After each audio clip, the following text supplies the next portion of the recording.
Hallelujah. जोर से बोलो हालेलुया। ऊंचा बोलो हालेलुया।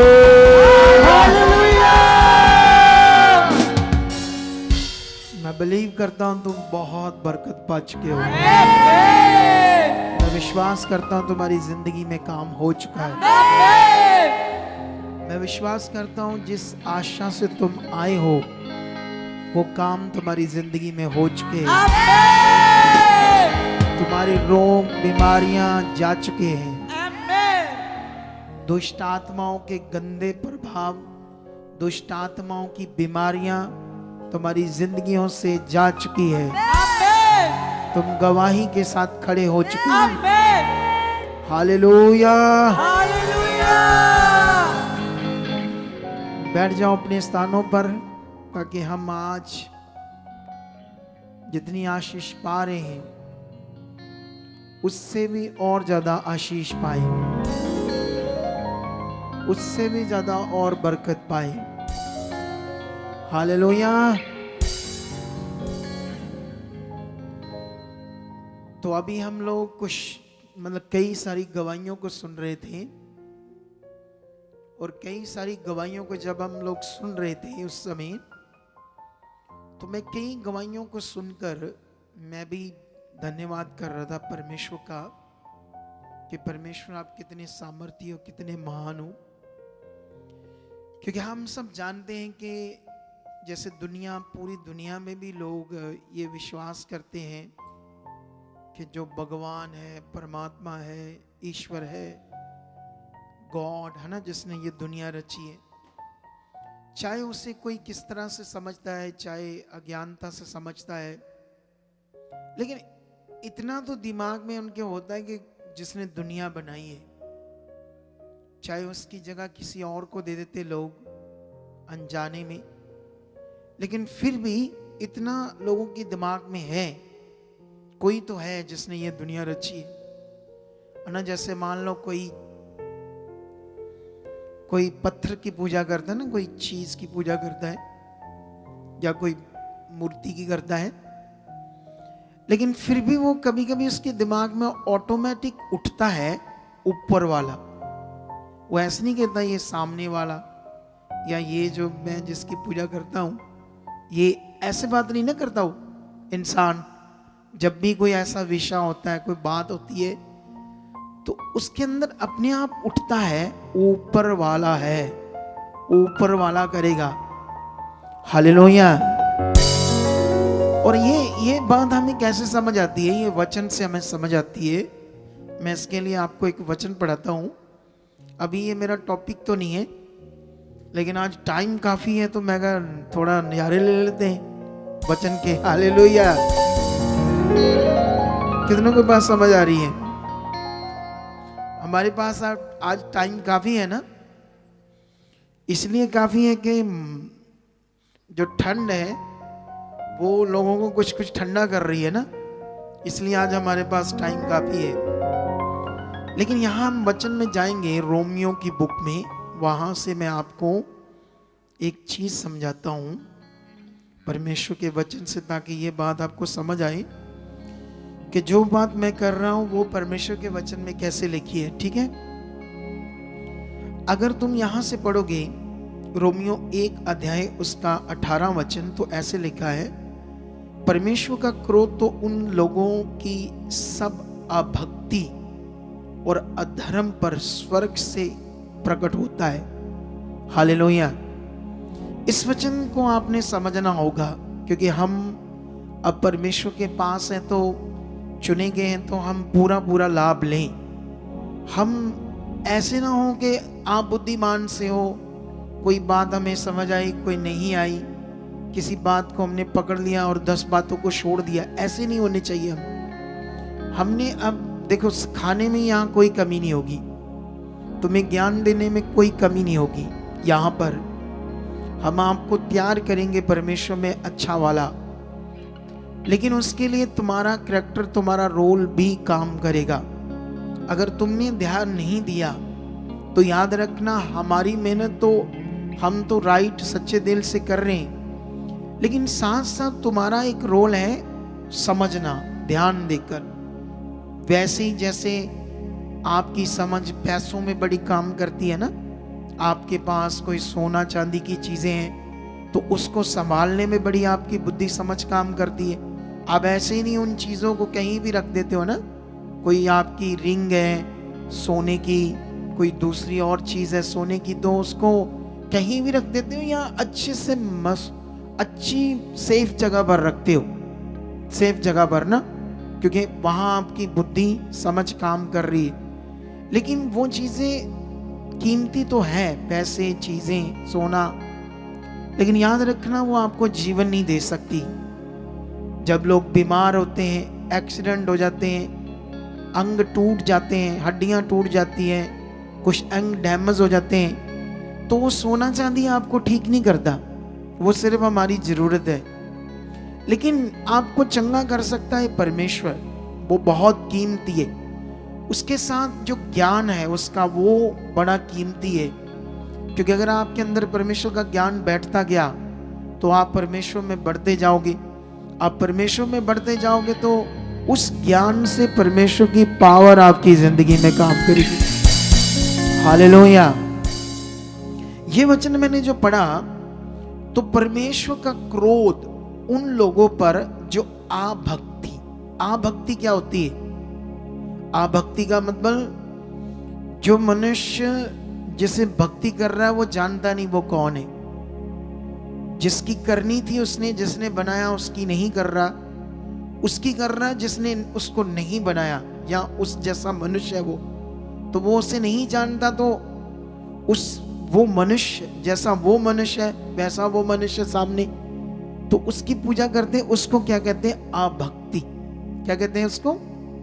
आभक्ति। जैसे मान लो मटीरियलिस्ट चीजों की भक्ति करना, तो मटीरियलिस्ट चीजें किसने बनाई? इंसान ने। तो उनकी भक्ति करना आभक्ति है। तो वचन में लिखा वो अधर्म भी है, पाप भी है, ऐसे लिखा है। आभक्ति और अधर्म पर स्वर्ग से प्रकट होता है। परमेश्वर को क्रोध आता है अपने बनाए हुए मनुष्य पर कि जिसे मैंने बनाया नहीं, मैंने जिसे बनाया है वो क्या कर रहा है, वो मुझसे दूर है। लेकिन यहां बड़ी बातें तुम्हारे समझने के लिए आज जो मैं इसे कंप्लीट करूंगा। और आगे लिखा जो सत्य को अधर्म से दबाए रखते हैं, अपने पाप के कारण सच्चाई को दबाकर रखते हैं, लेकिन इसलिए कि परमेश्वर के विषय का ज्ञान उनके मनों में प्रकट है। चाहे वो अभक्ति करते हैं, चाहे वो परमेश्वर से दूर हैं, चाहे वो संसार में हैं, लेकिन फिर भी परमेश्वर कहते हैं मेरा ज्ञान उनके मनों में है। जैसे मैंने कहा ना, उनके अंदर एक बात उठती है, वो ऊपर वाला वो है ना। वो पता नहीं किसी जानवर की पूजा करते हैं, किसी मूर्ति की पूजा करते हैं, लेकिन उसकी बात नहीं करते। जब हालात होते हैं, कुछ ऐसा विषय होता है, किसकी बात करते हैं? ऊपर वाले की। यही वचन हमें समझ आता है कि परमेश्वर जो बात कर रहा है यहाँ पर कि उनके मनों में मेरा ज्ञान प्रकट है। परमेश्वर कैसे ये बात कर रहे हैं कि उनके मनों में ये बात प्रकट है? क्योंकि परमेश्वर ने उनके मनों में ये डाला है। हालेलुया। ऐसी चीज को डाला कैसे? और थोड़ा पढ़ना पड़ेगा फिर समझ आएगा। आगे लिखा उसके अनदेखे गुण, अर्थात उसकी सनातन सामर्थ्य और परमेश्वर तब जगत की सृष्टि के समय से उसके कामों के द्वारा देखने में आते हैं। परमेश्वर का वचन कहता है जो कुछ उसने अपनी सनातन शक्ति से, सामर्थ्य से इस दुनिया को क्रिएट किया है, सूरज को, आसमान को, तारों को, पहाड़ों को, नदियों को, समुद्रों को, हवा को, पानी को, ये सारी चीजों को उसने बनाकर, और जो उसके काम हो रहे हैं ना, हवा चल रही है, बादल आता है, बारिश होती है, सूरज निकलता है, फिर अस्त हो जाता है ना, रुत बदलती है ना। अभी जैसे ठंड आ गई, तो ये किसका ठहराए हुए काम है? ये किसके काम है? बोलो। ये परमेश्वर के काम है। ये अपने आप नहीं हो रहा है। किसने इनको ऐसे ठहराया था, किसने इनको कमांड किया था? उस सर्वशक्तिमान परमेश्वर ने। ये सारी चीजें जो मनुष्य देख रहा है ना, जैसे साइंस भी देख कर चेक कर रही है चीजों को, इसके पीछे कौन सी शक्ति है। वो कुछ साइंस गॉड को मानती है, कुछ साइंस गॉड को नहीं मानती। लेकिन कुछ साइंस कहती है हाँ कोई पावर तो है तभी ये चीजें हैं, ऐसा भी साइंस कहती है। लेकिन साइंस उस पावर को काम करने वाले की खोज में नहीं है, उसके खोजी नहीं, उसकी बनाई हुई चीजों की खोज में। लेकिन बाइबल में हमें किसने क्या कहा, हमें किस खोज में रहना है? आमीनोचा बरकदोची, किसकी खोज में रहना है? खुदा की खोज में, परमेश्वर की खोज में। भले साइंस नहीं उसकी खोज कर रही, लेकिन हम करेंगे और साइंटिस्ट को भी जीत लेंगे, वो भी परमेश्वर के सामने घुटने टेकेंगे। इतना बड़ा विषय है आप लोगों के लिए, इतना बड़ा सामर्थ का विषय है आप लोगों के लिए। लेकिन इसे तुम्हें समझना होगा, इसमें तुम्हें बढ़ना होगा, इस पर तुम्हें ध्यान देना होगा। हालेलुया।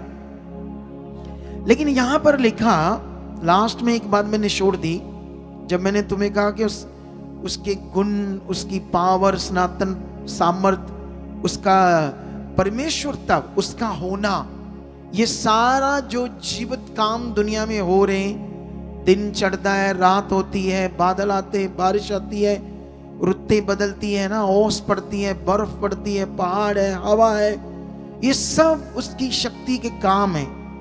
इसे देखकर वो दुनिया कहती हाँ वो ऊपर वाला, हाँ वो है महान, ऐसा करके बात करते हैं। लेकिन एक थोड़ा सा मैंने छोड़ दिया था, यहां तक कि वह निरुत्तर है। परमेश्वर ने तो प्रकट किया कि मैं हूं लोगों के मनों पर, ये अपनी शक्ति से सब कुछ बनाकर, उसके काम उसके गवाह है कि वो है। लेकिन मनुष्य उसे समझने की बजाय मरी हुई चीजों को अभक्ति के रूप में पूजा करता है और अपने नाश का कारण बना रहा है। सच्चाई को नहीं समझ रहा। सच्चाई क्या है? सच्चाई समझनी होगी। जैसे एक लड़की कहती, मैंने सच्चाई के वचन को जान लिया था, मैं जब यहाँ आती थी तो मैं सब कुछ रहती थी, यहाँ जो लंगर पानी चलता है मैं सब खाती पीती थी, लेकिन अपने से कभी बोया नहीं, मेरे पास था नहीं। लेकिन मैंने उस जीवित परमेश्वर से कहा मैं बोना चाहती हूँ, मुझे काम दे, मुझे ड्यूटी दे। पहले उसने मुझे एक काम दिया, मुझे 15,000 आया। अब मैं 4 महीनों की ड्यूटी लगा कर आई हूँ, मेरे अकाउंट में 80,000 आया। उसके लिए 80,000 ये बहुत बड़ी अमाउंट है उसके लिए, जिसके पास 200, 400, 500, 1000 भी मुश्किल थे। 1000 रुपया भी जिसको देखना मुश्किल है, उसके लिए 80,000 अमाउंट क्या है? बहुत बड़ी है। लेकिन उसके लिए रास्ता किसने खोला? परमेश्वर ने। ना एक भाई की मैं गवाही सुन रहा था और वो भाई कह रहा था कि मेरे घर में खाने को भी कुछ नहीं था, बहुत मुश्किल था, जो ना तो मुझे अच्छे से कोई काम मिलता था, मैं परेशान रहता था, दुखी रहता था। लेकिन एक भाई ने उसे परमेश्वर के बारे में कुछ बताया। जब वो परेशान था, कोई घर भी नहीं था, किराए के घर में था ना, कच्चा घर था, कच्चा। कितनों को बात समझ आती है? कुछ भी नहीं था उसके साथ पास, मुश्किल थी। उसको थोड़ा सा आगे लाओ। कई बार ये क्वेश्चंस कम करते हैं ना, कुछ चीजें इन्हें कम समझ आती, तो मैं और पूछूंगा एक दो बात उससे। पहली बार आया ये चर्च, वो ऊपर क्यों चढ़ रहा है? उधर ही खड़ा रहे, चंगा बंदा तुम। नहीं, इधर इधर इधर वहीं पूछ लेंगे हम। परमेश्वर से बरकत है। क्या नाम तेरा भाई? मेरा नाम सत्येंद्र स्नेही है। सत्येंद्र स्नेही। क्या? सत्येंद्र स्नेही। सत्येंद्र जी। अच्छा, सत्येंद्र तेरा नाम है ना? जी। अच्छा मुझे ये बता, तू काम क्या करता था? मैं काम पेंटर का काम करता हूँ। पेंट का? वो मिलता दिन नहीं था अच्छे से? कभी मिलता है, अभी तक नहीं मिला, कभी मिलता है, कभी मिलता नहीं है। कभी मिलता था, कभी नहीं मिलता था, जी हाँ, तो बहुत मुश्किल में थे, बहुत परेशानी में थे, बहुत परेशानी में। घर में खाना पीना मुश्किल था, जी हाँ, घर भी कच्चा था, मेरे घर में गन कच्चा था और बारिश से इतनी परेशानी हो हैं? रही कि बारिश इतनी होती है कि मेरे घर में पानी भर रहा है, अभी भी भरता बारिश है। से पानी भर जाता था। जी हाँ, ठीक है, सुनो, अब ध्यान दो। मतलब जो कुछ तू कमाता था उससे माड़ा चंगा जीवन चलता था, जो कमाना था थोड़ा बहुत उसी से बड़ी मुश्किल से घर चलता था। जी हाँ, लेकिन इसको गुड न्यूज दी ना परमेश्वर के बारे में। उससे पहले तो ये ऐसे बहुत, तुम भी पुकारते होगे ना, कोई भगवान है तो मेरा भला करो, जैसे सारी दुनिया करती है। हाँ हाँ, आप ऐसे लगे हुए थे, बिल्कुल लेकिन कोई रास्ता नहीं खुल रहा था। बिल्कुल।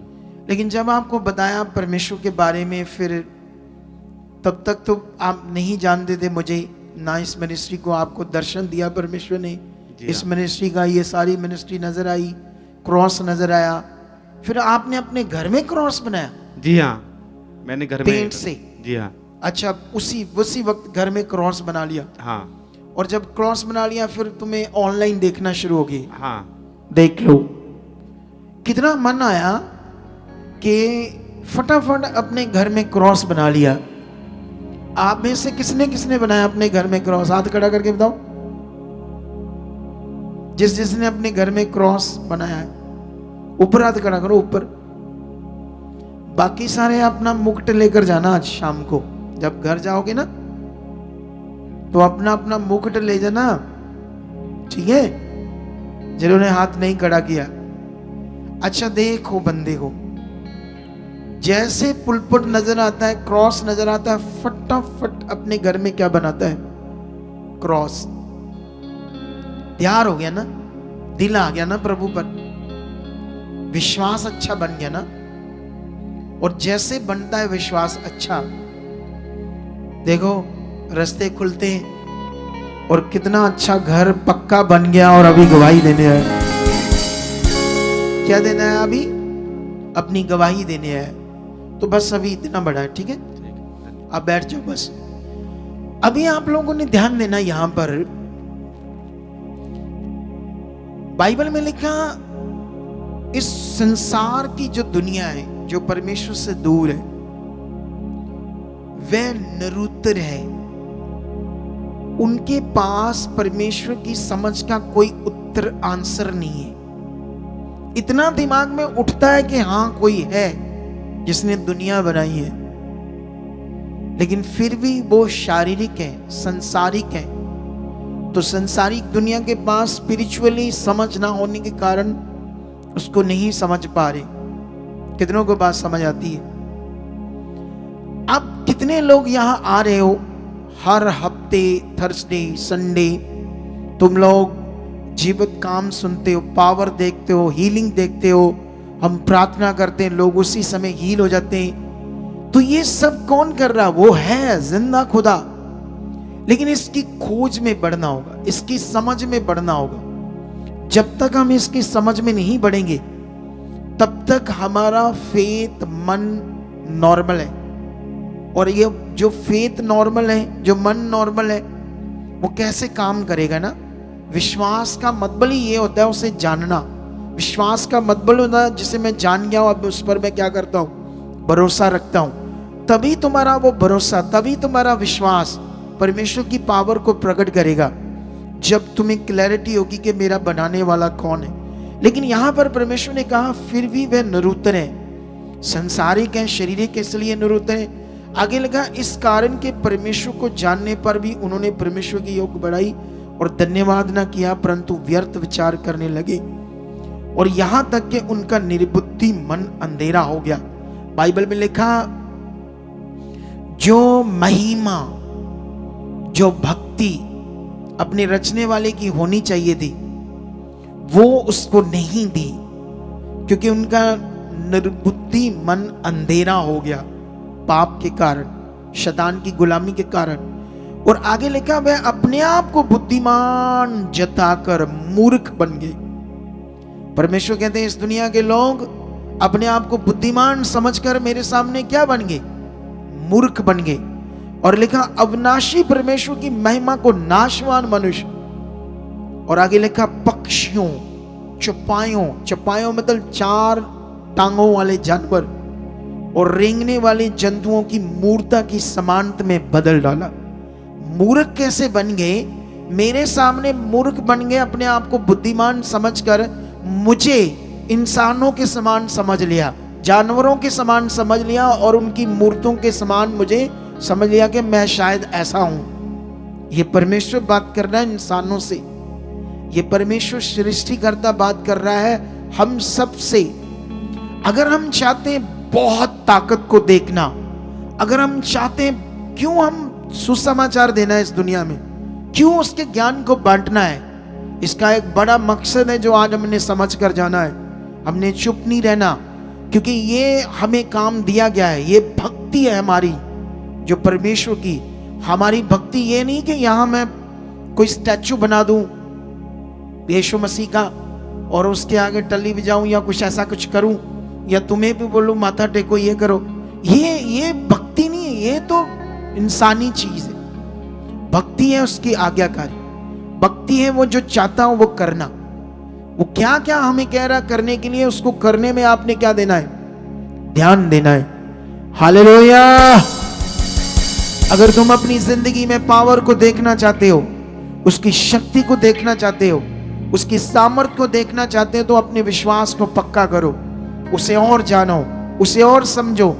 अगर तुम कंफ्यूज हो किसी बात में, तुम्हें ज्ञान की कमी है, तुम्हें संसार को लेकर, धर्म को लेकर, जातियों पातियों को लेकर कोई कंफ्यूजन है, आओ, अलग से आओ, अपने क्वेश्चन लेकर आओ, अपने डाउट क्लियर करो, ताकि अपने विश्वास को परमेश्वर के ऊपर पक्का करो। हालेलुया। क्योंकि जब तक तुम अपने डाउट क्लियर नहीं करोगे, अपनी कंफ्यूजन दूर नहीं करोगे, तब तक आपका विश्वास अधूरा है, तब तक आपका विश्वास अच्छा वाला नहीं है, आपका विश्वास ठोस वाला नहीं है, आपका विश्वास स्ट्रांग नहीं है, जिससे आपकी जिंदगी में बड़े काम होने। कितनों को बात समझ आती है? लेकिन यहां पर अभी ये इस बात के बाद मैं एक और बात पढ़ाता हूं आपको, 25 इसी वचन का 25। क्योंकि उन्होंने मतलब संसार के लोगों ने परमेश्वर की सच्चाई को बदलकर झूठ बना डाला और सृष्टि की उपासना की, सेवा की, ना कि सृजनहार की। बाइबल में लिखा है इंसानों ने अपने आप को बुद्धिमान समझकर उस दुनिया के मालिक के सामने मूर्ख बन गए, लेकिन उसकी सच्चाई को बदल डाला, सृष्टि की पूजा की, जो कुछ उसने बनाया उसकी पूजा की, ना कि बनाने वाले की। हालेलुया। कितनों को बात समझ आ रही है आज? तो आज इस बात को हमने और क्लैरिटी लेनी है, और बढ़ना है, और परमेश्वर में बढ़ना है, और उसे समझना है, क्योंकि जीवन बड़ा कीमती है। जो लाइफ जो हमें दी गई है, ये एक बड़ा कीमती विषय है, नॉर्मल विषय नहीं है। दुनिया में एक व्यक्ति बिना उद्धार पाए, बिना अनंत जीवन पाए अगर मर गया, तो अफसोस, उसने बहुत खतरनाक नाश करा लिया अपना। यहां पर बड़े सारे लोग आते हैं, वो सिर्फ काम के लिए आते हैं, क्योंकि उनको काम के लिए ही समझ है। लेकिन ये मामूली से काम है आपका चंगाई पाना। क्या है ये मामूली है, मामूली। उस सर्वशक्तिमान के सामने अगर तुम्हारी धार्मिकता तगड़ी है, अगर तुम्हारा मन तगड़ा है, तुम्हारा विश्वास तगड़ा है, तुम्हारे हालात कुछ भी नहीं है। हालेलुया। तुम्हें कमजोर नहीं पड़ना, जैसे मर्जी हालात हो। कई बार हम कमजोर पड़ जाते हैं सिचुएशन देखकर, फिर नेगेटिविटी काम करती है। कमजोर नहीं पड़ना, ठोस रहना है, अंगीकार करना है, कॉन्टिन्यू। मेरा मन खुल चुका है, मैं बढ़ चुका हूं, मैं परमेश्वर के साथ उसकी मर्जी पूरी कर रहा हूं, जो वो चाहता है मैं उसे कर रहा हूं। आप अपने विश्वास को, मैं खुद अभी तक अपने लिए प्रार्थना करता हूं। कौन सी प्रार्थना? मेरा विश्वास बड़ा हो चुका है, परमेश्वर मेरे अंदर से हर चीज का डर खत्म हो चुका है, मौत का, दुनिया का, संसार का, किसी चीज का मुझे डर ना हो, सिर्फ आपका हो। मैं कंटिन्यू अपने डर को खत्म करने के लिए, कंटिन्यू अपने विश्वास को बहुत तगड़ा करने के लिए अभी भी प्रार्थना करता रहता हूं, उसके सामने रखता रहता हूं। कितनों को बात समझ आती है? मैं जितना करता रहता हूं उतना मेरा विश्वास बढ़ता जाता है। तुम भी ऐसा कर सकते हो। तुम्हें प्रेयर में, वचन में, इन बातों में अच्छे से समझ कर चलना चाहिए। ये ऐसा नहीं है, ये क्रिश्चियनिटी का मतलब आप परमेश्वर के घर में आए, कोई हाजिरी सिस्टम नहीं है। जैसे दुनिया कहते हैं ना, चलो रब देकर हाजिरी लगी, ये वो सिस्टम नहीं है जो दुनिया के हिसाब से।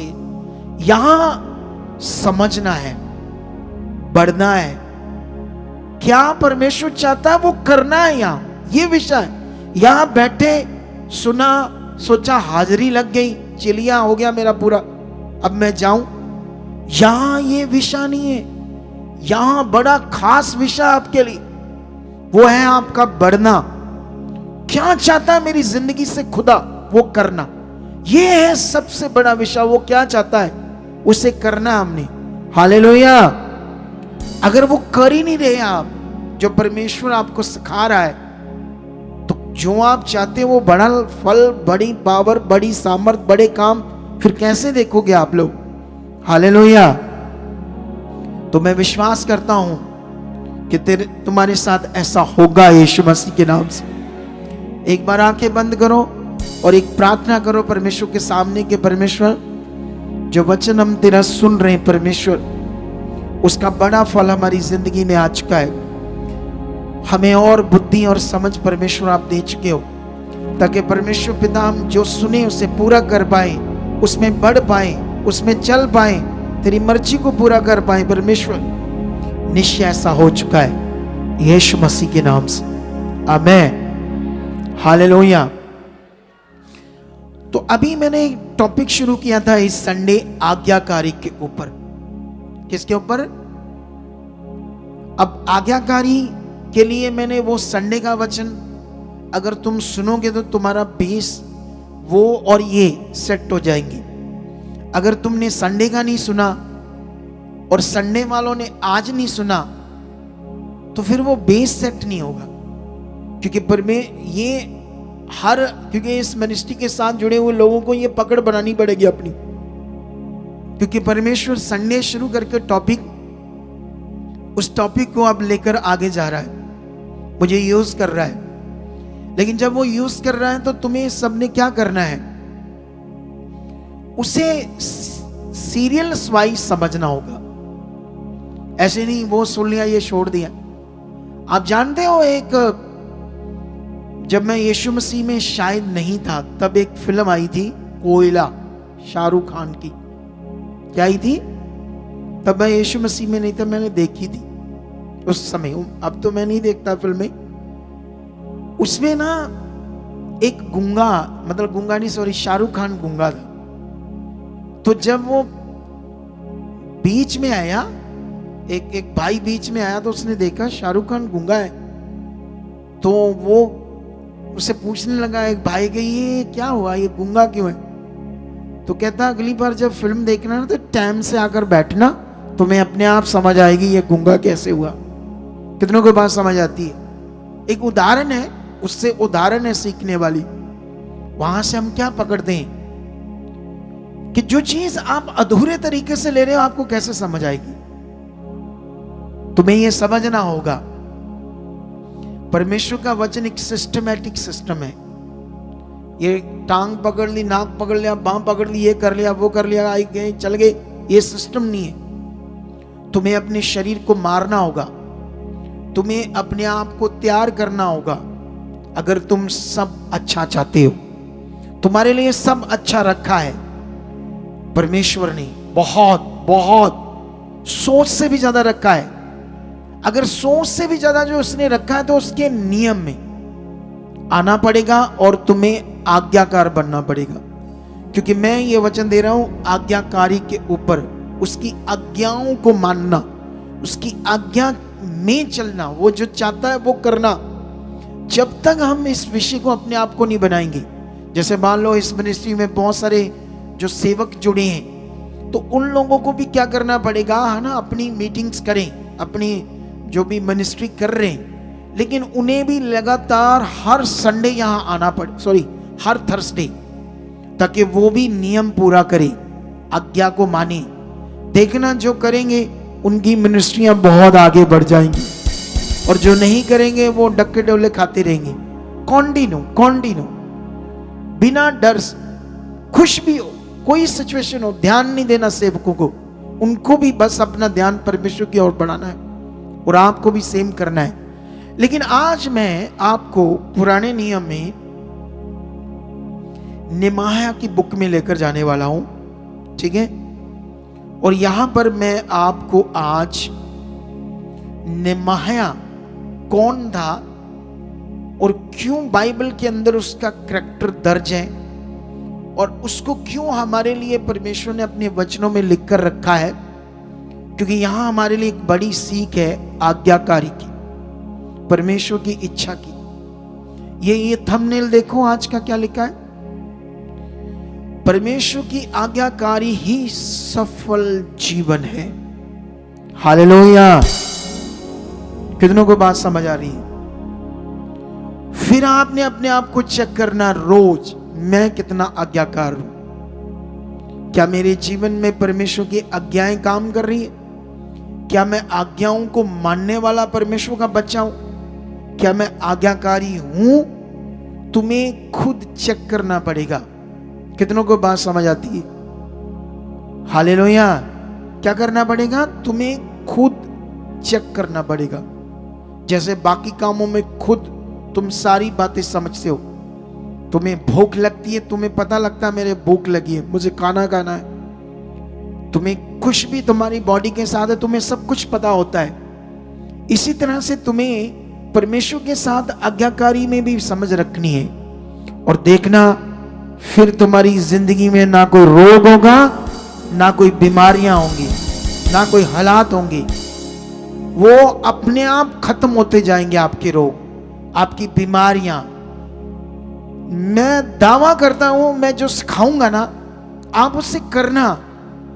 तुम प्रार्थना भी ना करवाना मुझसे, देखना तुम्हारे हालात चले जाएंगे। कितनों को बात समझ आती है? इतनी पावर है परमेश्वर के वचनों में, इतनी सामर्थ्य है परमेश्वर के वचनों में जो काम करती है। लेकिन तुम्हें उसे पकड़ना होगा, उस पर ध्यान देना होगा। यहां पर मैं अगर नेमाया की बुक खोलता हूं, पंजाबी में से नहमिया कहते हैं, ठीक है। जब मैं ये बुक खोलता हूं तो इसका 1 से लेकर अगर 3 वचन तक जो लिखा हुआ है मैं पढ़ता हूं अगर आपके लिए, तो जानते हैं यहां पर क्या लिखा है। यहां पर नेमाया के बारे में लिखा है, उसके दादे का नाम, उसके पिता का नाम, तो फिर उसका नाम कि ये इसका क्या था, बच्चा था, ऐसी चीजें लिखी उसके बारे में, ठीक है।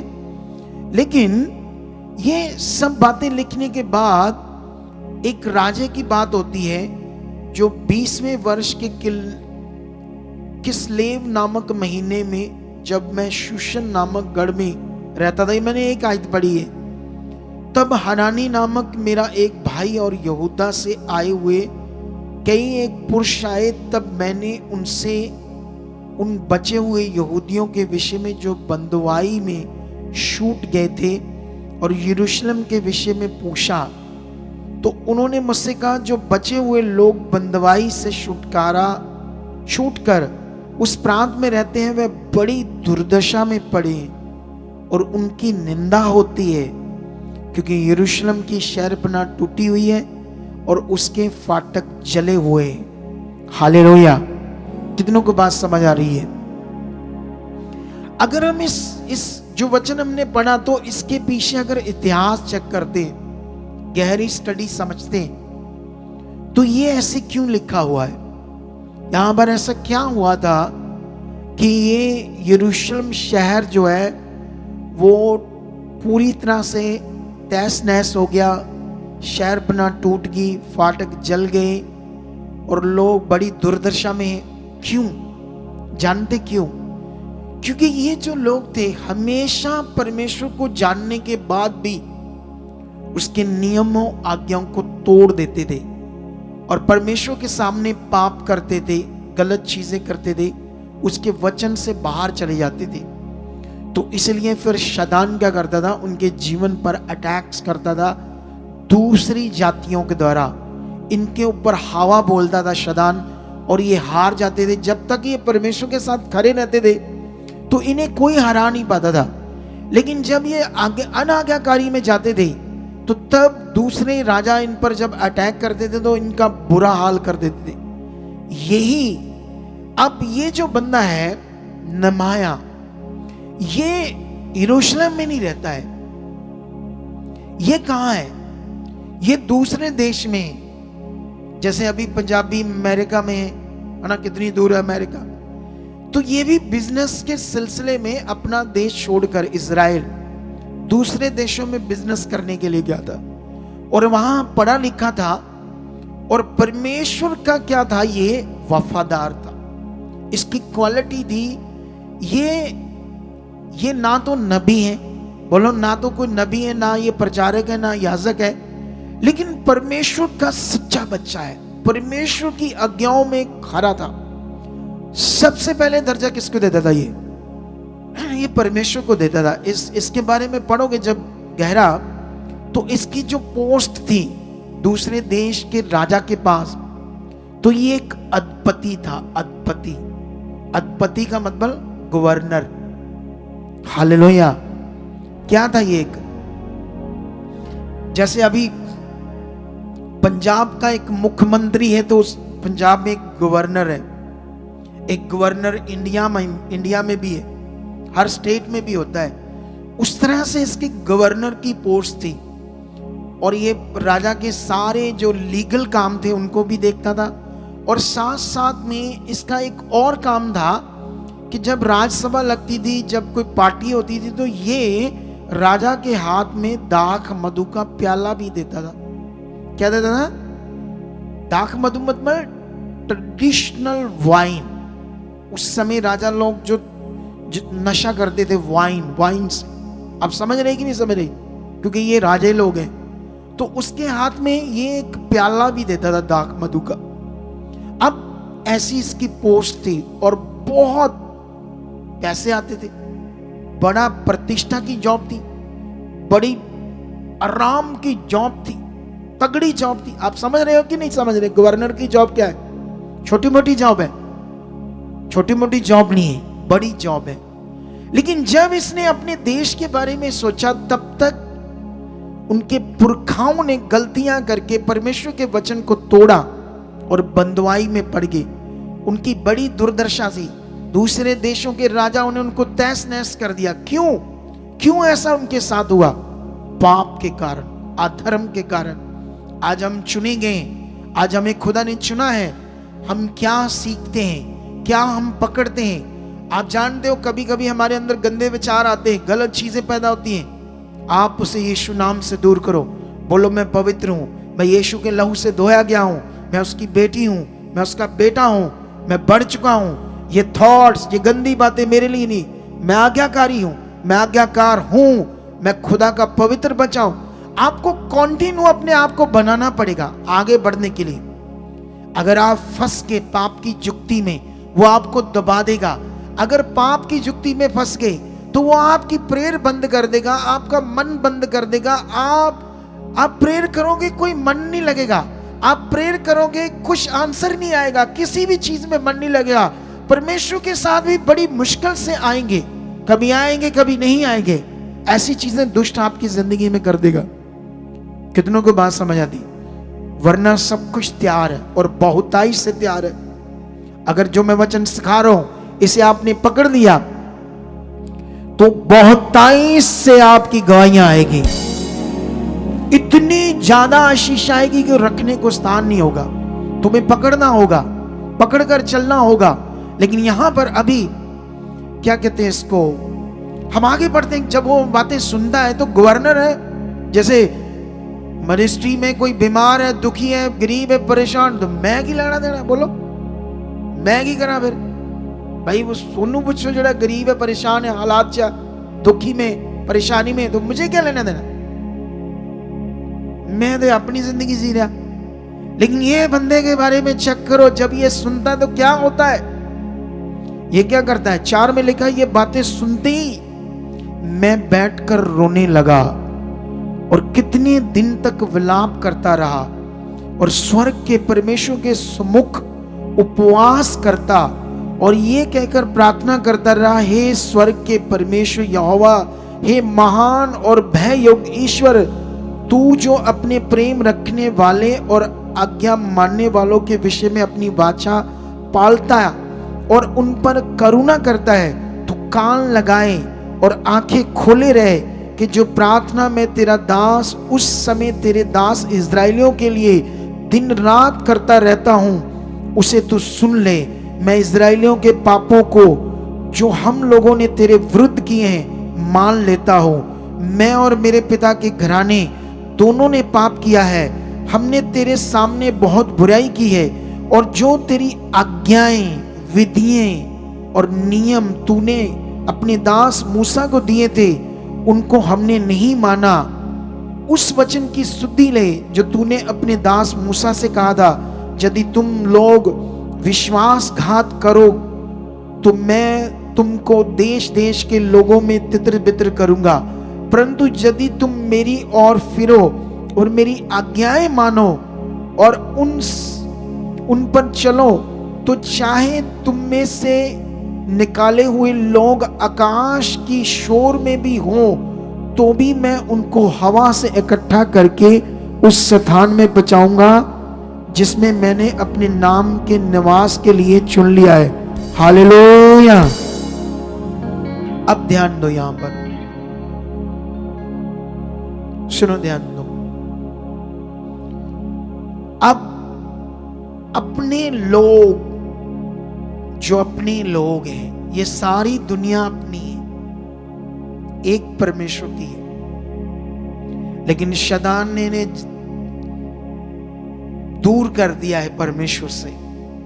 आज लोग धर्म जातों में बट गए और जिसकी वजह से वो नहीं जानते हमारा बनाने वाला कौन है।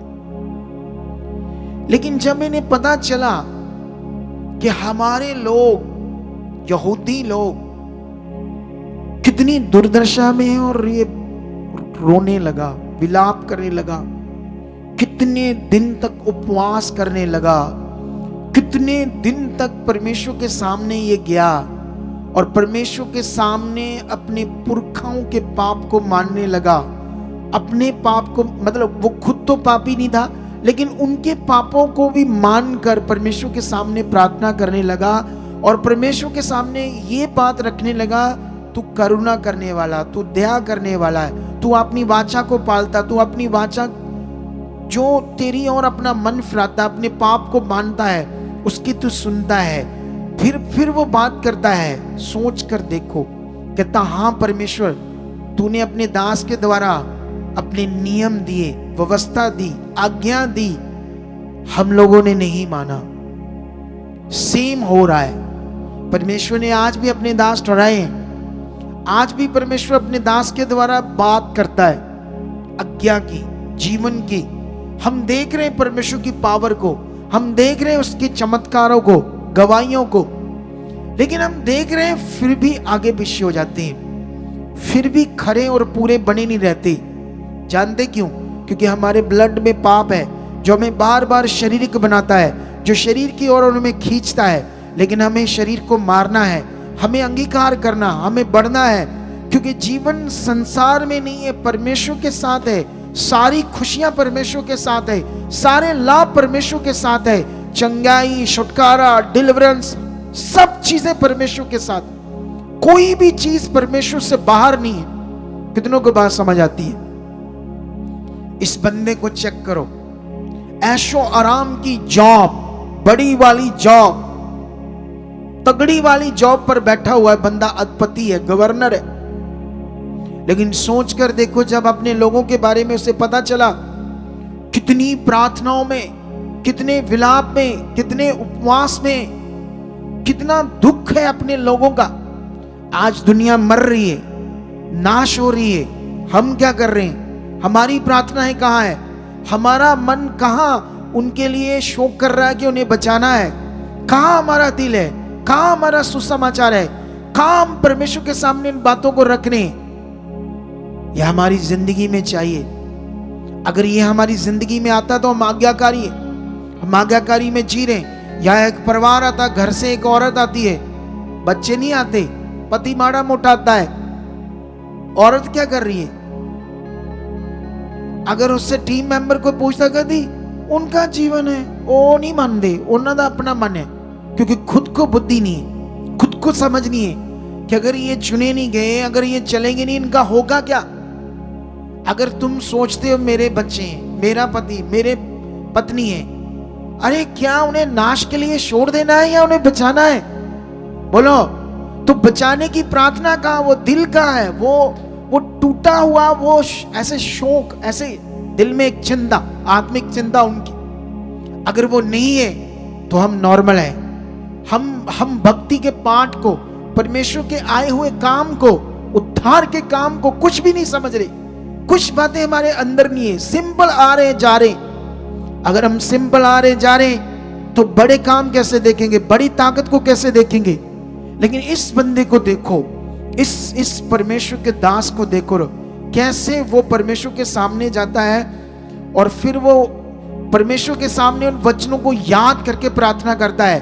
कहता मुझे याद है परमेश्वर, तूने अपने दास मूसा के द्वारा अपने वचनों को दिया है कि अगर मेरे सामने पाप करोगे, मेरी आज्ञाओं को तोड़ोगे तो तुम तितर बितर कर दोगे, लेकिन जो मन फिराएगा और फिर से तू उन पर करुणा करेगा, दया करेगा और हवा के समान उन्हें इकट्ठा करके उस निज स्थान में ले जाएगा, जिस निवास स्थान के लिए तूने अपने नाम के लिए ऐसे सोचा था, बनाया था। उस वचन को याद कर। वो परमेश्वर को कह रहा है।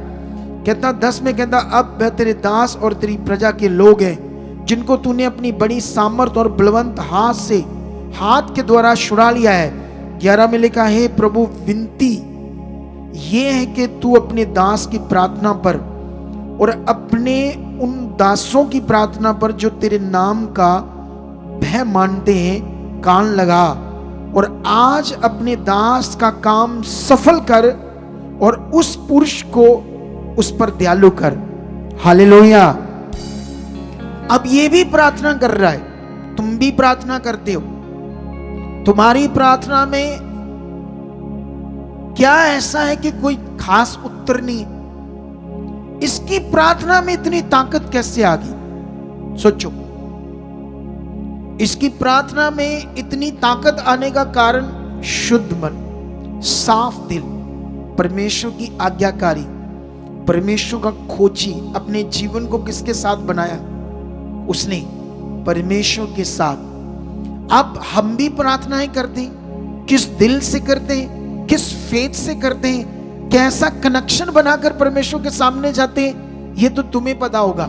कि यहां तुम्हें जब प्रार्थना करते बासियां आती है, 5-10 मिनट में मन अक जाता है, उठ जाते हैं, या घुटने टेक के खूब गर्म हो जाता है शरीर, जैसे कोई बड़ा जनरेटर इंजन, कोई बड़ा, शुरू में हल्का होता लेकिन जब वो अपनी स्थिति में आता तो पूरा दमदार चीज प्रकट करता है। क्या मेरी ऐसी प्रार्थना है या नॉर्मल बस टाइम पास है? लेकिन इसको देखो, इसकी प्रार्थना का असर।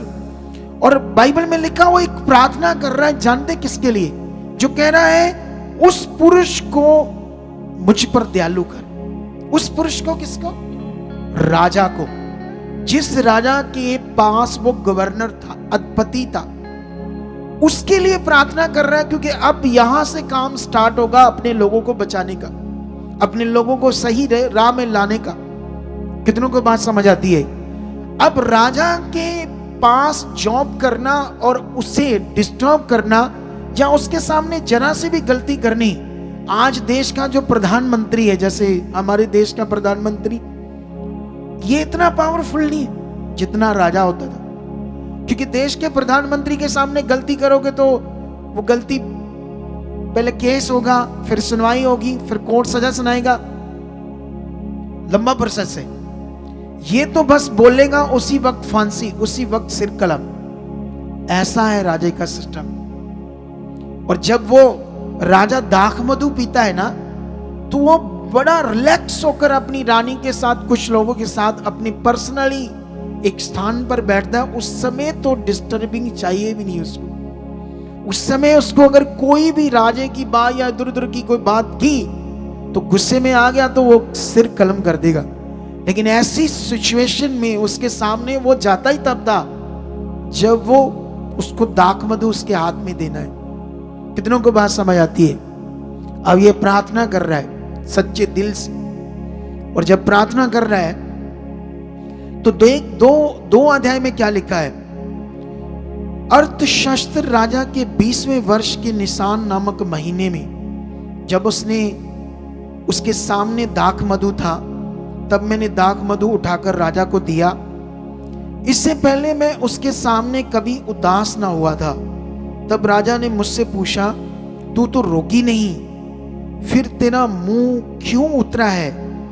ये तो मन ही की उदासी होगी। तब अब राजा के सामने उदास मन लेकर जाना सिर कलम करने के बराबर है। वो मौत दे देगा, बोलेगा इससे ले जाओ, इसका सिर कलम कर दो। ये कैसा मुंह बनाकर उदास मेरे सामने आया है, जबकि वो उसका रिलैक्स टाइम है। कितनों को बात समझ आती है? लेकिन उस समय ऐसा हो जाता है उससे। लेकिन क्या होता है फिर 3 में उससे वो राजा से बात करता है। मैंने राजा से कहा, राजा सदा जीवित रहे। जब वह नगर जिसमें मेरे पुरखाओं की कब्रें हैं उजाड़ पड़ा है और उसके फाटक जले हुए हैं, तो मेरा मुंह क्यों ना उतरे? राजा ने मुझसे पूछा, फिर तू क्या मांगता है? तब मैंने स्वर्ग के परमेश्वर से प्रार्थना करके राजा से कहा। वो हर बात में किसको आगे रख रहा है? अब राजा की ओर से जब राजा ने पूछा तू क्या मांगता है, तो अंदर ही अंदर किससे प्रार्थना कर रहा है? आप भी अपने कामों पर जाओ, अंदर प्रार्थना करो। आप जॉब पर जाते हो, बिजनेस करते हो, डील्स करते हो, काम करते हो, कुछ भी करते हो, अंदर अंदर धन्यवाद परमेश्वर, आप मेरे साथ, ये काम सफल हो चुका है, मैं तेरा बच्चा हूं। देखो, आप अपनी जिंदगी को खुदा के साथ एक सही मायने से अपने आप को जीना है परमेश्वर के साथ। हमारा दिमाग फालतू कामों में, फालतू सोचों में, फालतू बातों में कभी नहीं होना चाहिए। हमारी सोच खुदा के साथ होनी चाहिए। कितनों को बात समझ आ रही है आज? जैसे वो प्रार्थना करके राजा से कहता है, तो 5 में लिखा, यदि राजा को भाए और तू अपने दास से प्रसन्न हो, तो मुझे यहूदा और मेरे पुरखाओं की कब्रों के नगर को भेज, ताकि मैं उन्हें उसे बनाऊं। तब राजा ने, जिसके पास रानी बैठी थी, मुझसे पूछा, तो कितने दिन तक यात्रा में रहेगा और कब लौटेगा? राजा मुझे भेजने को प्रसन्न हुआ और मैंने उसके लिए एक समय नियुक्त किया। फिर मैंने राजा से कहा, यदि राजा को भाए तो महानद के पार के अधिपतियों के लिए इस आशय की चिट्ठियां भी मुझे दी जाए। सुनो, सबसे पहले वो प्रार्थना करता कि उसका मन मेरी ओर खुले। और कौन खोल देता है? बोलो, तुम भी परमेश्वर उसी के हो। चाहे वो गवर्नर है, चाहे वो अधिपति है, लेकिन परमेश्वर के सामने एक मनुष्य है। परमेश्वर के सामने जैसे तुम हो वैसे ही वो है। अब यहां खड़ा होता है सवाल, खास मन, खास दिल, खास उसकी आज्ञाएं, बातों पर, विधियों पर, नियमों पर ध्यान देना, यह सबसे बड़ा विषय। जिस दिन तुम अपने आप में अंगीकार करने लगे, परमेश्वर मैं तुझ में बढ़ चुका हूं, परमेश्वर मैं तेरी आज्ञाओं को मान रहा हूं, मैं विधियों को मान रहा हूं, जो तू चाहता है मेरी जिंदगी से पूरा रहा, मेरा परिवार, मैं सब एक मन होकर तेरी इच्छा पूरी कर रहे हैं, हम वो सब कर रहे हैं जो तूने कहा है। अगर आप कंटिन्यू इन बातों पर ध्यान दे रहे हो, तो पवित्र आत्मा आपको हेल्प करेगा, आपको चेंज करेगा, आपको बदलेगा। मैंने थोड़े दिन पहले भी प्रचार किया था कि दुनिया के किसी भी अगुए के पास चले जाओ और सोचो मेरा भला हो जाएगा। ऐसे नहीं होगा जब तक तुम परमेश्वर की इच्छा में नहीं चलोगे, जब तक तुम मन नहीं फिराओगे, जब तक तुम ध्यान नहीं दोगे। कितनों को बात समझ आती है? हमारे पास दुनिया भर से लोग आते हैं प्रभु को मानने वाले, पहले से 20 साल 30 साल बॉर्न क्रिश्चियन, पहले से यीशु मसीह को जानते हैं, लेकिन हालातों में, परेशानियों में, जानते क्यों? क्योंकि राइट समझ नहीं है करना क्या है, कैसा दिल चाहिए, कैसा विश्वास चाहिए, इन बातों में कमजोर है, वीक है। लेकिन यहां पर जानते हैं वो पहले जो प्रार्थना करता राजा राजी हो जाता है उसको बेचने के लिए। फिर वो अधिपतियों, दूसरे देशों के गवर्नरों की चिट्ठियां मांगता है और एक सरकारी जंगल है उसके लिए लकड़ी चाहता है, क्योंकि उसकी शहर बनानी, फाटक बनाने, उसके लिए भी डिमांड करता है राजा के सामने, उसकी भी चिट्ठी चाहिए। क्योंकि ये जो राजा था 127 देशों का राजा था, बहुत बड़ा राजा, 127 देशों का राजा। इसमें यरूशलेम भी इसी की गुलामी में आता था। कितनों को बात समझ आती? और भी बड़े सारे देश इसकी गुलामी में आते थे। लेकिन उस राजा के साथ इतनी बड़ी इसकी जॉब थी। अपनी जॉब देखो, अपनी जॉब, इतनी सुख सुविधा की जॉब पर ध्यान नहीं दिया, अपने आप को जोखिम में डाला। किन के लिए? अपने लोगों के लिए। इसे बोलते वफादारी, इसे बोलते आज्ञाकारी। यही आज्ञाकारी तुम सब में होनी चाहिए सुसमाचार के लिए, अपने लोगों के लिए। तुम्हें अपने सुसमाचार में बढ़ना है। आने वाले थर्सडे में जब तुम आओगे तो तुम्हें पैम्फलेट मिलेंगे, लेकर जाओ, जाओ परमेश्वर के आगे प्रार्थना करो। वो रास्ते खोलेगा जिनकी रूहें बचनी है, जो दुखी हैं, जो मर रहे हैं, जो सुसाइड करने वाले हैं, जो व्यभिचार में, जो नशों में पड़े, जिनकी जिंदगियां बर्बाद हो रही है पाप के कारण। परमेश्वर उन्हें बचाना चाहता है, लेकिन उन तक खुशखबरी जानी चाहिए, उन तक सुसमाचार जाना चाहिए। वो सुसमाचार का काम तुम्हारा है, तुम्हें परमेश्वर ने चुना है। ये भी एक आज्ञा है, तुम्हारी जिंदगी में होनी चाहिए। अगर ये आज्ञा तुम्हारी जिंदगी में नहीं है तो तुम स्वार्थी सिर्फ काम लेना चाहते हो परमेश्वर से, उसके लिए जीते नहीं हो, उसकी इच्छा नहीं पूरी करते हो। कितनों को बात समझ आती है?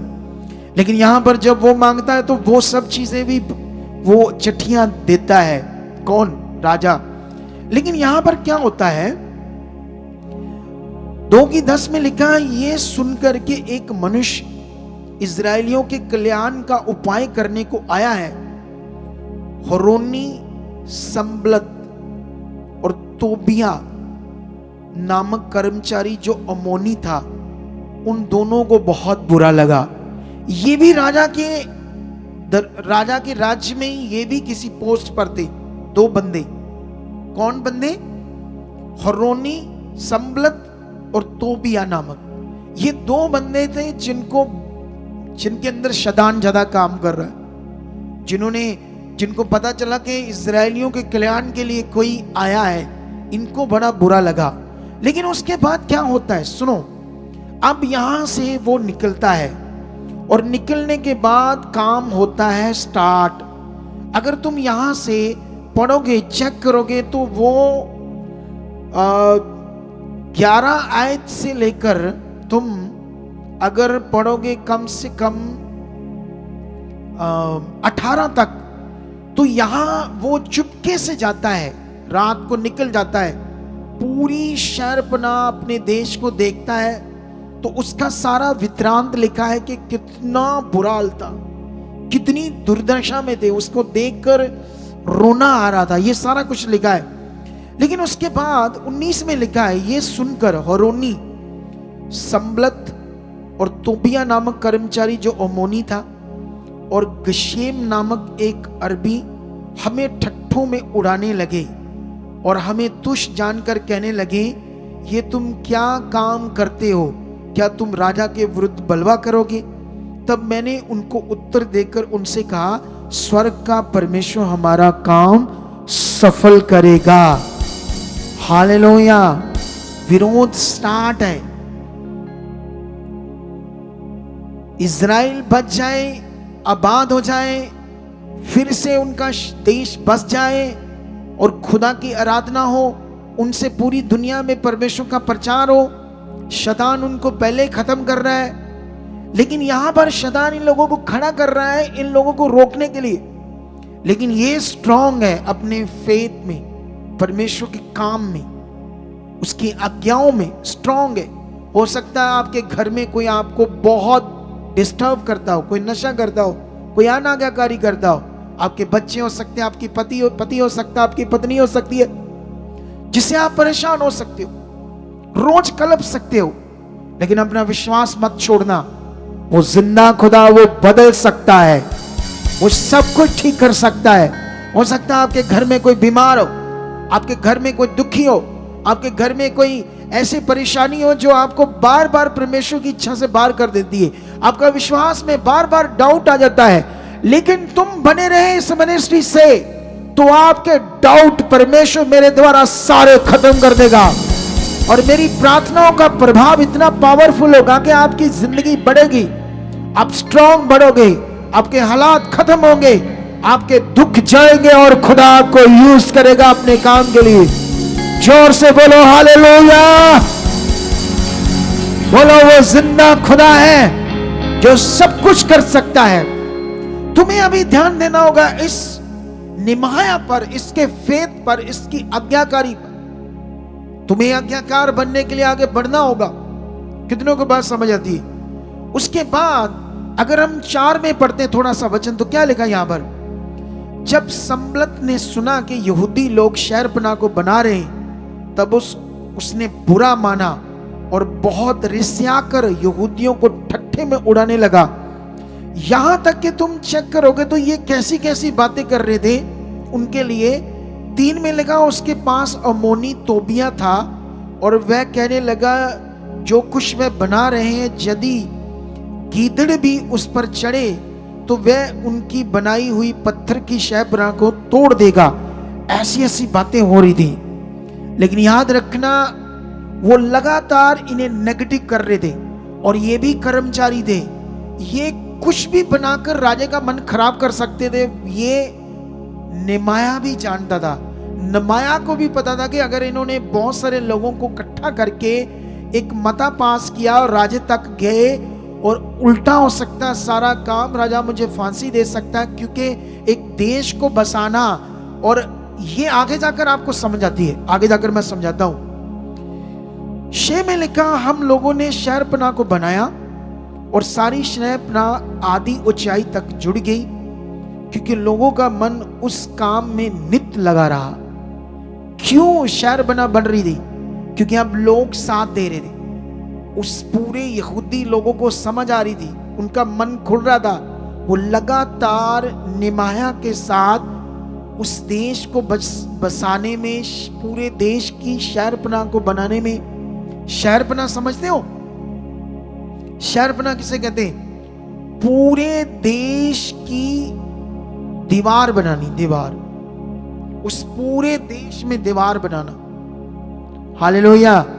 जैसे चाइना की दीवार के बारे में सुना ना, ग्रेट, ऐसे ग्रेट चाइना ऑफ वॉल, ऐसे कुछ नाम है उसका, है हाँ, ग्रेट वॉल ऑफ चाइना। दुनिया की सबसे बड़ी दीवार है, उन्होंने अपने देश के आसपास की। तो ये भी वो दीवार बन रही थी इनके देश की। और कैसे? ऑलरेडी 127 देशों के ऊपर उस राजा का राज्य है, तो उसके बीच में एक अलग देश अपना बनाना मौत है, मौत। लेकिन ऐसे काम को इसने शुरू किया अपने लोगों के लिए, उन्हें बसाने के लिए, उनकी जिंदगी के लिए। अपना ऐशो आराम छोड़ दिया। हम कहते हैं हमारे पास टाइम नहीं, हम कहते हैं ठंड आ गई है, थोड़ा मौसम ठीक होगा तब संगति शुरू करेंगे। फिर गर्मी आ जाएगी, फिर कहेंगे गर्मी ज्यादा आ गई है, थोड़ी गर्मी कम होगी फिर जाएंगे। ये आपका शारीरिक जीवन आपको खत्म कर देगा। ऐसी सोच वाले लोगों को, ऐसी सोच वाले लोग वही रह जाएंगे जो बड़ा परमेश्वर ने रखा है उसका लाभ नहीं ले पाएंगे। इस समय जरूरत है हमें बढ़ने की, इस समय जरूरत है अपनी शरीर की देह की क्रियाओं को मारने की और परमेश्वर के वचन की इच्छा को पकड़ने की और अपने अंगीकार को बढ़ाने की, अपने फेथ को बढ़ाने की। हालात कैसा भी क्यों ना हो, सिचुएशन कैसी भी क्यों, डरने की जरूरत नहीं, यहां से हम सीख रहे हैं। लेकिन उसके बाद क्या होता है? यहां पर बड़ी चीजें हो रही है, ठीक है? ऐसी चीजें हो रही है आप सोच भी नहीं सकते वो कैसे कैसे परमेश्वर का काम उस शहर की। इसमें बड़ी सिचुएशन है जो मैं तुम्हें पढ़ा नहीं पाऊंगा, क्योंकि वो लोगों ने रेडी हो गए थे कि इनको काम नहीं करने देंगे, हम इन पर जानलेवा हमला करेंगे, पूरी सेना फौज लेकर। लेकिन इन्होंने भी अपने हथियार रखे अपने पास। इवन के जो राजमिस्त्री, उन्होंने भी अपनी झागों पर तलवारें रखी थी। पढ़कर देखना, और कितने लोग एक हाथ में हथियार और एक हाथ से काम कर रहे थे। और ये सब तब पॉसिबल हो रहा था जब नेमाया का तगड़ा मन काम कर रहा था परमेश्वर के साथ, और उसके साथ बहुत सारे अच्छे मन वाले लोग भी खड़े हो गए, तभी ये पॉसिबल हो पाया। और अब उन लोगों को समझ आ रही थी कि हाँ, हमारी गलतियां जो हमने खुदा के नियमों को, आज्ञाओं को तोड़ा है, तभी हमारी ये दुर्दशा है। अगर हमने अपनी दुर्दशा में अपनी नामधराई मतलब अपने नाम की जो इंसल्ट है, हमारे लोगों की जो इंसल्ट है समाज में, उससे अगर हमने उठना है तो हमें अपना मन फिराना पड़ेगा, हमें खरे और वफादार होना पड़ेगा। ये लोग डिसीजन ले चुके थे और पश्चाताप कर चुके थे।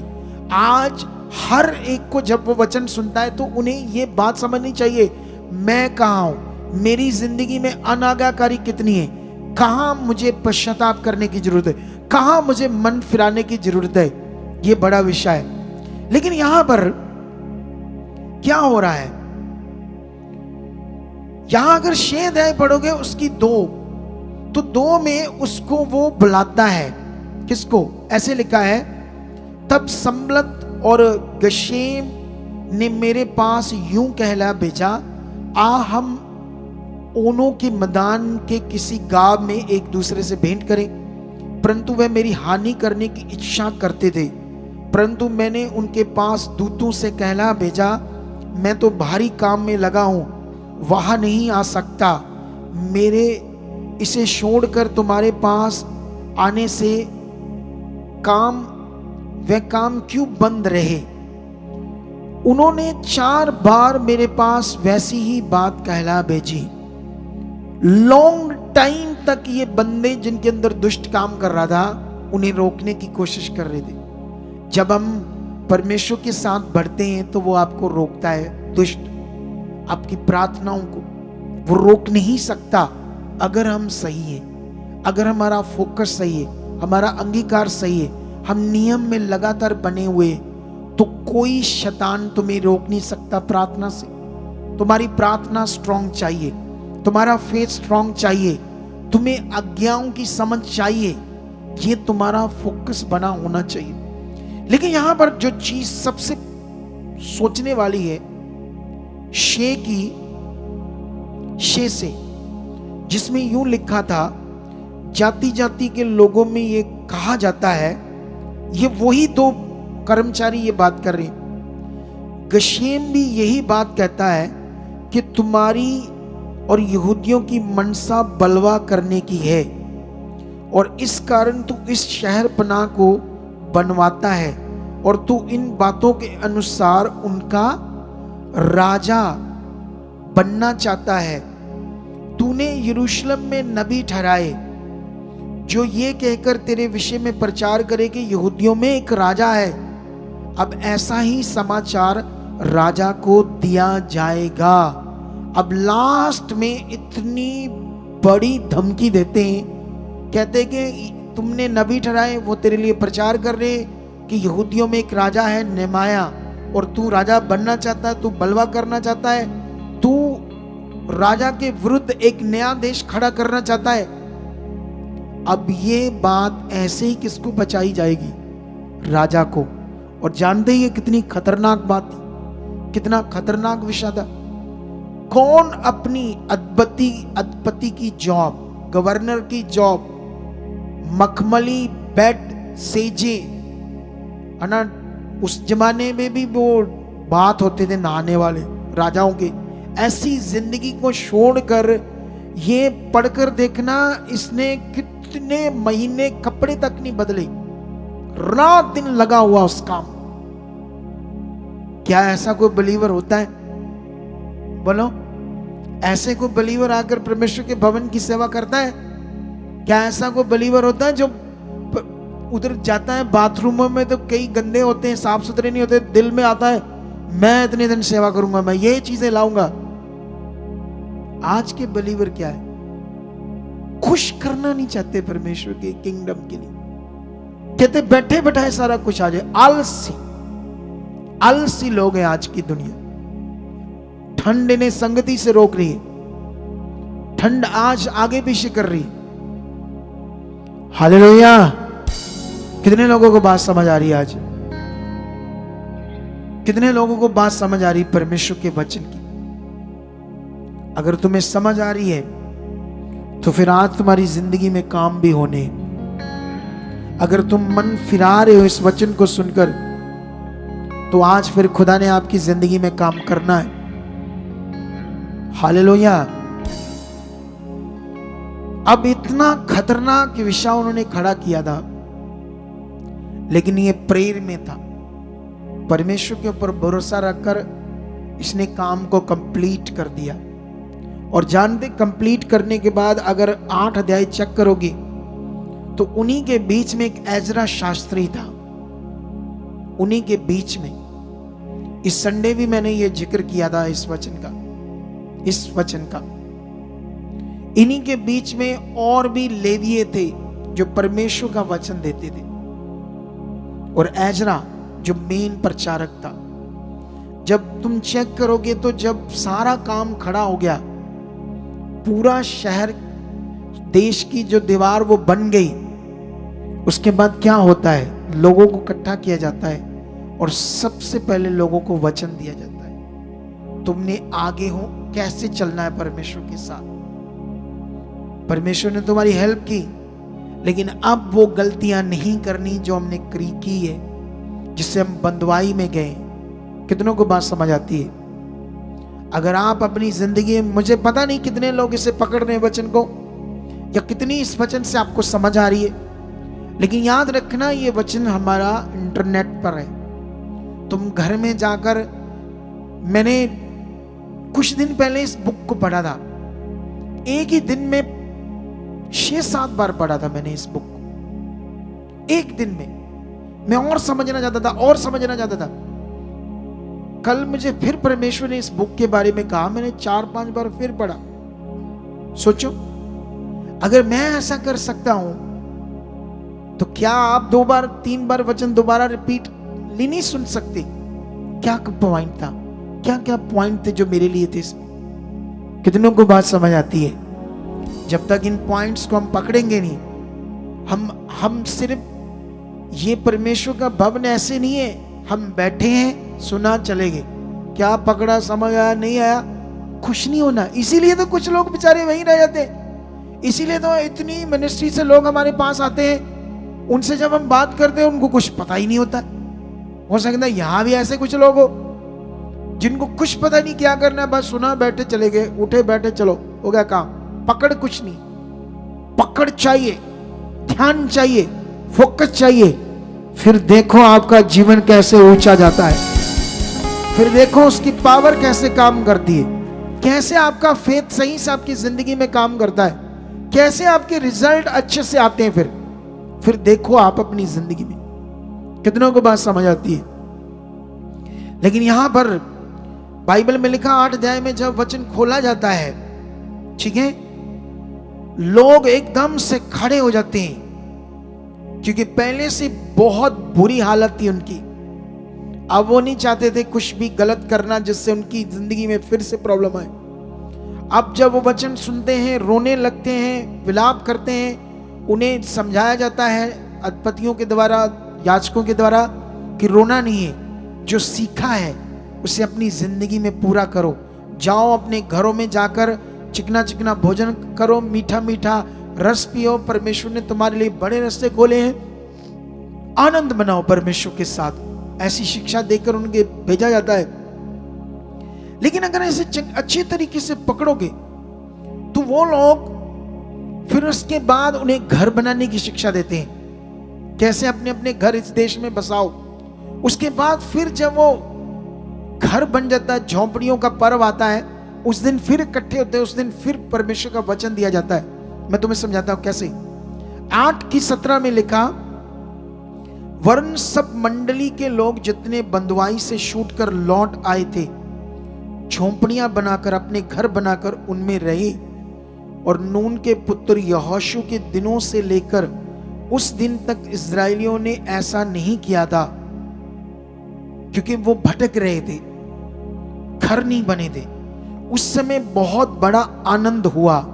फिर पहले दिन से अंतिम दिन तक एजरा ने प्रतिदिन परमेश्वर की व्यवस्था की पुस्तक में से पढ़ पढ़कर परमेश्वर का वचन सुनाया। 7 दिन वो चला, मीटिंग, संगति, हर दिन परमेश्वर का वचन लोगों को दिया जा रहा था। और बाइबल में लिखा, यूं ही वह 7 दिन तक पर्व को मानते रहे और 8वें दिन नियम के अनुसार महासभा हुई। हालेलुया! कितनों को बात समझ आती है? हम यहां पर एक बड़ा विषय सीख चुके हैं। आज हमने यहां देखा इतनी खतरनाक सिचुएशन, निमाया के लिए मौत था ये काम, लेकिन उसने किस पर फेथ किया? खुदा पर, जीवित परमेश्वर पर। तुम्हारे हालात क्या है, लेकिन तुम्हें उसके लिए जीना होगा। फर्स्ट प्रायोरिटी देनी होगी, पहला स्थान, पहला दर्जा। तुम्हें उसे जानना होगा, समझना होगा। तुम्हें प्रार्थना, जैसे वो एक बहन अपनी गवाही दे रही थी किसी की बच्चे की दे रही थी ना, डॉगी की, तो गवाही दे रही थी, तो परमेश्वर ने संभाला उसे। लेकिन वो उसने बताया कि मैं खुदा के दास के लिए बड़ी प्रार्थना करती हूं, उनकी फैमिली के लिए, कलीसिया के लिए, क्योंकि मन खुला हुआ है। हमें ऐसे ही बढ़ना है। हमें इस मिनिस्ट्री के लिए, इसके फाइनेंस के लिए, डिवाइन हेल्पर्स के लिए, करोड़ों रूहों बचने के लिए इस मिनिस्ट्री के द्वारा प्रेम में रहना है। और खुद अपनी फैमिली के लिए और खुद अपने आप को परमेश्वर के साथ बनाने के लिए इन बातों में कंटिन्यू रहना है। अगर हम ऐसा रहते हैं तो हम उसके बड़े अनुग्रह को देखेंगे, हम उसकी बड़ी पावर को देखेंगे, हम उसकी बड़ी शक्ति को देखेंगे, उसकी बड़ी सामर्थ्य को देखेंगे। अगर आप एस्तर के कैरेक्टर को चेक करोगे, इससे अगली एक बुक और है, एस्तर की बुक, ठीक है? आप अब ये यहूदी हैं और ये अर्थशास्त्र राजा है और वो राजा शायरस राजा है, ठीक है? वो भी परमेश्वर को नहीं जानता, ये भी परमेश्वर को नहीं जानता, अन्य जातियों में से, ठीक है? लेकिन याद रखना, उसका मामा मोर्दके और ये एस्तर, एक प्लान है परमेश्वर का यहां पर। आप जानते हो, जब आप गहरी स्टडी वहां चेक करोगे तो हमारे दिमाग के रोंगटे खड़े हो जाएंगे। एस्तर की बुक से कुछ पॉइंट ऐसे हैं जो आपको समझने होंगे। मैं इस संडे बुक समझाऊंगा, क्योंकि अगर मैंने शुरू किया तो मुझे उसको समझाने में टाइम लगेगा, तो फिर बहुत लंबा हो जाएगा। तो इसीलिए मैं कुछ पॉइंट अभी बताता हूं, लेकिन उसको अच्छे से कंप्लीट जो करूंगा मैं इस संडे, उस पॉइंट को आपके सामने खोलकर बाइबल से कुछ पॉइंट्स पढ़ाऊंगा आपको, जैसे मैंने आज यहां से पढ़ाई आपको। कितनों को बात समझ आती है? उस समय जब हमान, जो राजा का बिल्कुल असिस्टेंट था, सब बातें राजा उससे पूछ कर करता था, और वो मोर्दके से नफरत करता था और यहूदियों से। जैसे अभी हम परमेश्वर का काम करते, परमेश्वर का प्रचार करते, तो दुनिया वाले हमसे क्या करते हैं? नफरत करते हैं। लेकिन हम लोग किसी से नहीं करते नफरत। हम लोगों को बचाना चाहते हैं, हम लोगों की जिंदगियों को सेव करना चाहते हैं, उनकी आत्माओं को सेव करना चाहते हैं। लेकिन उनको नहीं पता, क्योंकि वो गुलाम है पाप के, वो विरोध करते हैं। जैसे ये विरोध हो रहा था शुरू से, सच्चाई का विरोध। यीशु मसीह ने क्यों कहा, मेरे कारण लोग तुमसे बैर रखेंगे? कहा या नहीं कहा? यीशु ने कहा ना, मेरे कारण लोग तुमसे क्या रखेंगे? बैर रखेंगे। लेकिन यीशु मसीह ने कहा, जो अंत तोड़ी बना रहेगा वो अनंत जीवन पाएगा। हालेलुया! हमारी दौड़ अनंत जीवन की। पृथ्वी पर जो चीजें तुम्हें चाहिए वो बहुताई से देगा, लेकिन याद रखना, ये चीजें जो हमें पृथ्वी पर चाहिए, ये हमारी जरूरत है, ये हम साथ नहीं लेकर जा सकते। कोई चीज हमारे साथ नहीं जाएगी, ये सिर्फ हमारी जरूरत है। हमें अपना मन परमेश्वर के ऊपर रखना चाहिए। जैसे अभी जो मेरे पास मन है, ना मेरा ना मेरी वाइफ का, खुदा की दासी का, ना बच्चों का, किसी भी सोने की चीज पर, किसी भी पैसों पर ऐसे ललसा नहीं है, लालच नहीं, उस पर कोई मन नहीं। कितनों को बात समझ आती? ऐसे मन तब हो जाता है जब हम पूरी रीति से परमेश्वर के साथ चलते हैं, हमारी खोज।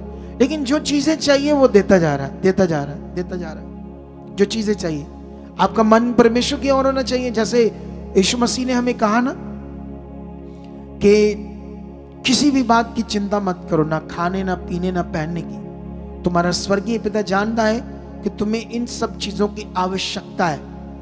तुम्हें यह समझ होना चाहिए, तुम्हारे अंदर ये वचन होना चाहिए कि मेरा पिता जानता है मुझे इसकी जरूरत है। आप विश्वास से प्रार्थना करो, धन्यवाद परमेश्वर रास्ते खोल दिए, धन्यवाद ये चीजें हो चुकी है, धन्यवाद ये बिजनेस चल चुका है, धन्यवाद ये काम हो चुके। आप बस धन्यवाद की प्रार्थना करके बढ़ते जाओ, बढ़ते जाओ। रोज आपका हर स्टेप परमेश्वर की ओर बड़ा होना चाहिए। ऐसा नहीं कोई स्टेप पीछे जाता हुआ नहीं चाहिए, हर स्टेप बढ़ना चाहिए। हालात है चाहे, डोंट वरी, हालात है, मैं जानता हूं हालात है। कुछ ऐसे हालात हैं जो समझ में नहीं आते कब जाएंगे, कब खत्म होंगे, लेकिन उनकी भी ऐसी की तैसी वो जिंदा खुदा है। अगर हमने अपने विश्वास को पक्का करके रखा, दिल स्ट्रॉन्ग करके रखा, वो खत्म हो जाएंगे। ढीले पड़ जाएंगे तो हालात बढ़ जाएगा, ढीले पड़ जाएगा तो हालात अपना काम खतरनाक कर देगा। कई बार लोगों के साथ ऐसा होता है, कई लोग ढीले पड़ जाते हैं, फिर हालात अपना काम कर जाता है। कितनों को बात समझ आती? अगर जो मैं तुम्हें समझा रहा हूं उस बात को तुमने पकड़ा, जीत तुम्हारी होगी। यीशु ने क्यों कहा? तुम्हारा स्वर्गीय पिता जानता है इन चीजों की तुम्हें आवश्यकता है। वो जानता है, वो तुम्हें देखता है। उसने तुम्हें देखने की आंखें दी, क्या खुद नहीं देखता? तुम्हें कान दिए, क्या वो खुद नहीं सुनता? जब तुम उसके सामने विश्वास करते हो, अपनी प्रार्थना को रखते हो, क्या उसके सामने वो बातें नहीं हो रही? या उसके सामने नहीं है वो बातें? है, लेकिन तुम्हें पक्का करना अपने आप, अंगीकार में विश्वास, उसे इतना सच्चा मानना है, महान, पवित्र, कभी भी उस पर डाउट नहीं आने देना। कभी भी अपने किए हुए विश्वास के बीच में डाउट पैदा नहीं होने देना आपने। बस पक्का मन रखना, पक्का मन, पक्का मन, पक्का मन। फिर देखना तुम कैसे रिजल्ट्स को देखोगे। हालेलुया। इसीलिए फिर यीशु मसीह ने कहा तुम सबसे पहले परमेश्वर के राज्य और उसकी धार्मिकता की खोज करो, तो ये सब चीजें तुम्हें या तुम्हारे पीछे आ जाएंगी। हालेलुया। एक ही हमारा खुदा है जिसने हमें पैदा किया इस दुनिया में। हम अंधकार में थे, उसने अब चुन लिया है। अब मौका है उसके साथ बढ़ने का, अब मौका है उसे खुश करने का, अब मौका है कुछ बड़ा करने का। कितनों को बात समझ आती है? तो फिर रेडी हो जाओ। आज के वचन को 2-3 बार सुनो और इसके पॉइंट अपने जीवन में पक्के कर लो। आने वाली संडे मीटिंग में तगड़े मन से आना। जो घरों में बैठे हैं, जिन्होंने ये वचन सुनना है, तो उनको उनसे बात कर रहा हूं। आप में से कितने संडे आएंगे मुझे पता नहीं, लेकिन कुछ तो वीरवार आते ना, थर्सडे। लेकिन परमेश्वर हमारे साथ है, क्योंकि मैंने उसके बड़े अनुभव को अपनी जिंदगी में लिया हुआ। मैंने जितने भी बड़े अनुभव किए हैं वो सब कब तक आ जाएंगे? कब तक आगे? ठीक है, ओके। तो अभी इस वचन के द्वारा खुदा आपको बड़ी बरकत दे चुका है। मैं एस्तर के सामने भी मौत थी, 100% मौत थी। और एक बार उसने अपने मामा को बताया कि अगर मैं ये बात करूंगी तो मौत है। लेकिन उससे मोर्दके बात करता है। वो कहता है तुम्हें शायद परमेश्वर ने इसी काम के लिए रानी बनाया, ताकि आज पूरा यहूदी लोग बच जाएं तेरे कारण। फिर उसकी बुद्धि को देखना, उसकी बात को देखना। सोचने वाली बातें एस्तर के बारे में, आत्मा कैसे काम करता, आत्मिक जिंदगी कैसे काम करती है। ये वचनों को इसीलिए हमारे लिए लिखा गया, रखा गया हमारे लिए। इनसे हम कुछ सीखें, अपनी जिंदगी में उन्हें उतारें, उनको अपनी जिंदगी में नमूना बनाए, उसके अनुसार अपने मन को तैयार करें। तैयार करना मन को क्या होता है? अंगीकार। यस, मेरा मन तैयार है। परमेश्वर आप मेरे मन में काम कर रहे हो, पवित्र आत्मा मेरे अंदर काम कर रहे हो, पवित्र आत्मा मेरा मन वैसा हो चुका है जैसा खुदा चाहता है, मैं वैसा कर रहा हूं, मैं वैसा चल रहा हूं। अगर आप ये प्रैक्टिकल रोज रोज कर रहे हो, अपने विश्वास को तगड़ा करने के लिए भी बात कर रहे हो, आपका विश्वास उतना तगड़ा हो जाएगा, उतना स्ट्रांग हो जाएगा। हालेलुया। तो मेरा बिलीव है कि ये जो आज्ञाकारी है, सुनो, कभी कभी कुछ लोग लालच करते हैं, किसी चीज का लालच मत करना। खुदा के साथ मौका है सेवा का, काम का, इससे बड़ा कोई मौका नहीं, इससे बड़ी दुनिया में कोई सेवा नहीं। मुझसे पूछो, शारीरिक लोग सोचेंगे ये इसलिए ऐसी बातें करते शायद इनको अपना फायदा है।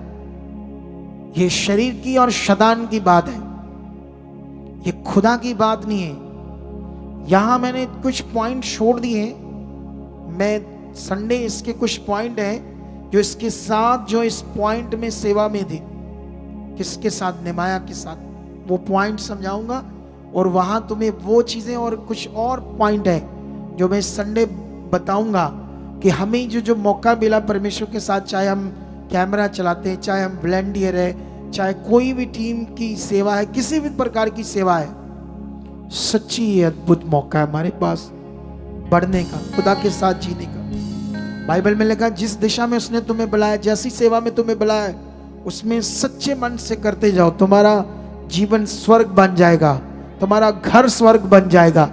मैं बिलीव करता हूं परमेश्वर इस वचन के द्वारा तुम्हें बरकत दे चुका है, इस वचन के द्वारा पवित्र आत्मा तुम्हारे अंदर काम कर चुका है, तुम छुए जा चुके हो, तुम्हारी जिंदगियों में मादगियां, रोग, बीमारियां खत्म हो चुके हैं यीशु मसीह के नाम से। तो अभी आज खुदा की दासी का बर्थडे है, तो इन लोगों ने केक सेलिब्रेट करना है। थंबनेल पर तो हमने लिखा नहीं, लेकिन अभी केक सेलिब्रेट करते हैं सब। उससे पहले हम अपने बीज बोएंगे, अपने हाथों में अपने बीज लो।